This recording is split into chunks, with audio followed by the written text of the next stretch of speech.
Hi everyone. A lot of students were texting me regarding the new BSc which were launched by ACCA.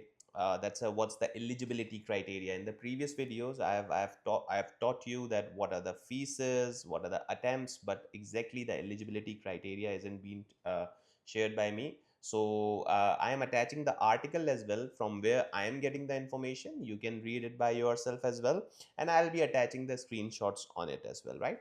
So let's discuss the eligibility criteria for the ACCA students, right? I'll primarily be focusing on ACCA students as the ones who are ACCA members or affiliates. They have taken OBU degree, right? So they won't be that much interested in a new BSc. But yeah, the ones those who are not going to take OBU because of they are far behind, so they should be knowing it, right? So one is that you shouldn't be having any outstanding debt, right? Like all the subscription fees must be cleared. I've attached the screenshot on it as well. And then you have passed your business and technology paper, management accounting paper, and financial accounting paper, right? You must have passed that or must have exempted from that. Like if you're from any other qualification, just like ICAP, ICAI, so you have to get these papers exempted and the exemptions are allowed. Then you have to pass taxation exam, audit and assurance exam, and financial reporting exam, right? In OBU there were financial reporting, audit and assurance, and financial management, whereas in BSc from University of London the three papers are taxation, reporting, and audit and assurance, right? One more thing is that if you somehow passed any of the strategic professional, like if you are in the professional level and you have passed that, so then you are not eligible for this program, right? Like if you have already part or passed a strategic professional SPL SPR, so then you cannot go for this degree, right? So that means if someone wants this BSc, they have to stop their ACCA first and then focus on this degree, and then you have to go for professional levels, right? I'll be discussing the time frames again, don't worry, I'll be discussing the time frames again as well. One more thing is that, in fact, I've attached the screenshot that no more than 5 years have passed since the achievement of your first ACCA passes, right? Like whenever you passed your first ACCA exam, I'm not talking about FIA. We are not saying that FA1, MA1, FA2, MA2. No, no, no, no. The day you passed your first ACCA, the ones those who have done A levels, so that means the day you passed your first F1, F2, F3 exam, or the ones those who have done FIA. So when they entered into ACCA, like I myself was from FIA background, so I attempted F5 as the first ACCA exam, right? So the day I passed F5, then I have 5 years to that, then I can avail this program. Otherwise I cannot avail this program.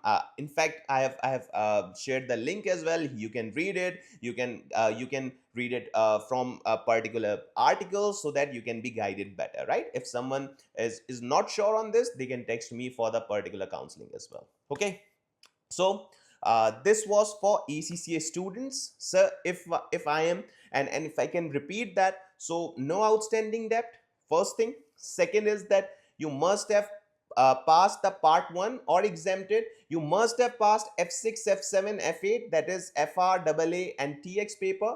And if you have got exempted, then you have to forfeit your exemption, right? And once the exemptions are forfeited, then obviously you have to attempt the paper again. You cannot reclaim the exemptions, right? The same case that we have from OBU. Okay, and then obviously the 5-year rules. This is kind of a similar rule, 5-year or 10 years, that was in OBU as well. So we are not in that much problem in this. Whereas if you are an affiliate and member, obviously you must have passed, you should have passed F1, F2, F3 if you are affiliate and member. And you must have passed F6, F7, F8, taxation, FR, and audit and assurance paper. If while in being member or affiliate you have got the exemptions in these, then you are not eligible, right? If you have done your ACCA, you got exemption from in F6, FR, or AA, then you are not eligible to this program, right? And then if you are not registered with the ACCA, there is another discussion, so not going into that. So as far as now, the eligibility criteria is quite I will be saying a different from OBU, and are quite stringent as well, right? Are quite strict as well. Now let's discuss the structure and assessment, how this program is gonna be working, right?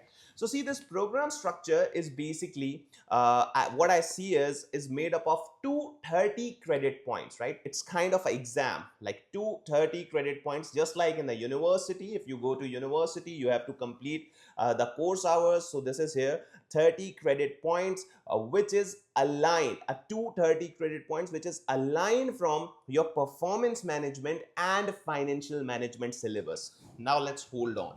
So what's that? See, what this university is bringing is that you will be entering in ACCA, then you won't be giving your performance management and financial management exam, okay?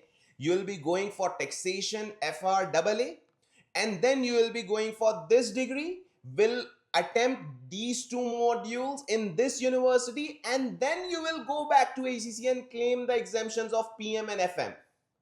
Now think of it. So it's quite difficult, right? Like, I'll be entering in ACCA, I'll be doing all my papers apart from PM and FM.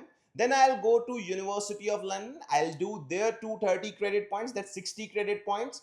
And once I have done that, it will take me 12 months to complete this. And once I have completed these credit modules, I have passed the UoL paper, then I'll take the degree from University of London and I'll go back to ACCA, show my degree, and get my PM and FM exams exempted.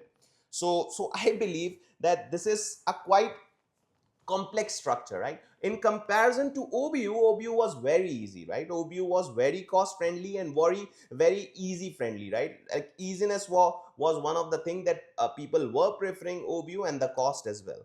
So if we talk about the program structure in a conclusive manner, so I can see that there are two papers, that PM and FM, that have been given to UoL, and you will be doing from their approved partners, or from their university program. And then once you have done that in a 12 months seminar, so then you can go to ACCA and continue your journey and continue your professional papers, right? So in this video, we highlighted that what's the eligibility criteria and how this program works, right? There might be further information being given by ACCA in the due course. As in my previous video, I have highlighted that in December 2025, they'll be sharing more information, and March 26 would be the first attempt for this University of London program. The cost have been shared with you. So £3,000 to £4,000 approx for Pakistanis. It's gonna be a 3,500 to £4,000. And there are approved teaching centers. There will be University of London will be sharing the list, so you can do from their teaching centers as well, or from the online mechanism of UoL. Now the last thing is what I should do now. So I'll be asking you where you are now at. Like, if you have done your skills level, then there is a definitive choice that you should be doing OBU. Do not think of to wait for 1 year, let the 2 attempts go for OBU and then do UoL, right? But if you are in the earlier papers, you do not have any option to do OBU, and in fact you cannot go for OBU because you are far behind.